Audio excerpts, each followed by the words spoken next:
হ্যাঁ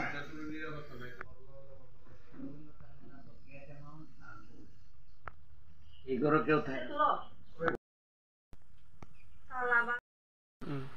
গেছি আবার আমি গেছি আর গাড়ি তার মা গেছে আর নিমন্ত্রণ খাইতে আমার ঠাকুর বাড়ি নাতুলা।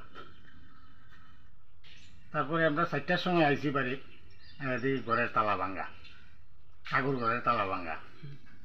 ঘরে ঢুকে দেখলাম যে স্বর্ণের জিনিস যা আছিল সব নিচে। আস্তে আস্তে মানে সব কিছু হাতে দেখতেছি, তামা কাঁসা, কিছু কাপড় চোপড়, এমনকি চুলার যে বানারটি ভিতরে আসলো ইটি ইটি পর্যন্ত দাও। টাকা না ছিল মানে ঘরের মধ্যে প্রায় 50,000 সব লেগে গেছে। এই ব্যাপারে পুলিশে জানাইছেন?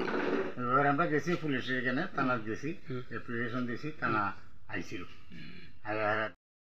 বাসাটা ওখানে মধ্য গনকি, করিতলা, পাড়া করিতলা, গনকি গনকি।